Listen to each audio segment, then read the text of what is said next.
আমি আপনাদের সম্মুখে আজকে যে কথাগুলো শোনাতে চাই, আলোচনা করতে চাই, আমি কোরআনে কারীম থেকে কয়েকটি আয়াত আপনাদের সম্মুখে তিলাওয়াত করেছি। প্রথমে আমরা তিলাওয়াত করেছি, এই যে আমার মায়েরা বোনেরা বসে আছে, এ কোরআন যখন নাজিল হলো, মহিলারা খুব চালাক, কথা বলেন ঠিক কিনা? কোরআন যখন নাজিল হচ্ছিল, পুরুষের নাম দিয়ে অনেকগুলো সূরা নাজিল হয়ে গেল। এ কোরআন শরীফ বের করলে হযরতে ইব্রাহিম আলাইহিস সালাম সম্পর্কে একটা সূরা আছে, হযরতে ইউসুফ আলাইহিস সালাম সম্পর্কে আল্লাহ একটা সূরা নাজিল করেছেন, হযরতে নূহ আলাইহিস সালাম সম্পর্কে একটা সূরা নাজিল করেছেন, নবী ইউনূস আলাইহিস সালাম সম্পর্কে একটি সূরা নাজিল করেছেন, এরপরে হযরতে হুদ আলাইহিস সালাম সম্পর্কে একটি সূরা নাজিল করেছেন। এরপরে একজন, তিনি নবীও ছিলেন না, রাসূলও ছিলেন না, কিন্তু তারপরের লোকটা আল্লাহর কাছে খুব জ্ঞানী ছিলেন। ওই লোকটার নাম হলো লোকমান, হযরতে লোকমান। 21 নম্বর পারায় 34টা আয়াত বিশিষ্ট একটা সূরা নাজিল হয়ে গেল। তাইলে পুরুষ সম্পর্কে অনেক সূরা নাজিল হলো।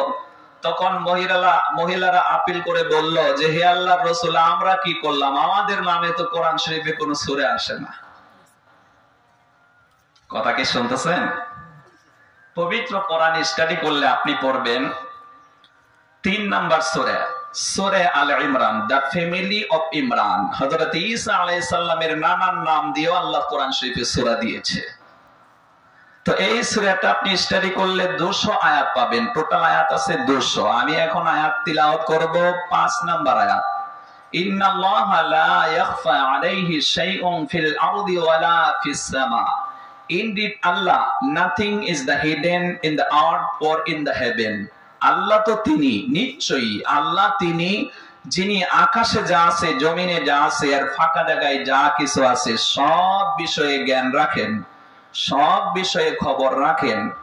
এই আকাশ এবং জমিনের ফাঁকা জায়গায় আল্লাহ না জানা কোনো কিছু নেই। কথা বলেন ঠিক কিনা? তিনি সবকিছুর খবর রাখেন, তিনার কাছে সবকিছু ওপেন।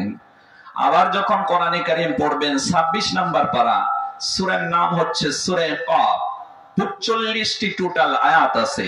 আয়াত 16 আল্লাহ পাক বলেন, ওয়ালাকাদ খালাকনাল ইনসানা ওয়া না'লামু মা তুওয়াসবিসু বিহি নাফসু ওয়া নাহনু আকরাবু ইলাইহি মিন হাবলিল ওয়ারিদ। আমি মানুষদেরকে সৃষ্টি করেছি, তার মনের ভিতরে কি কল্পনা হয়, জল্পনা হয়, সে সম্পর্কে আল্লাহ জানেন। এবং আল্লাহ পাকের শ্রবণ শক্তি এবং দর্শন শক্তি অল টাইম আমাদের এই ঘাড়ের যে শাসি রগগুলো আছে, এর চাইতেই বেশি নিকটবর্তী। বলুন আল্লাহু আকবার।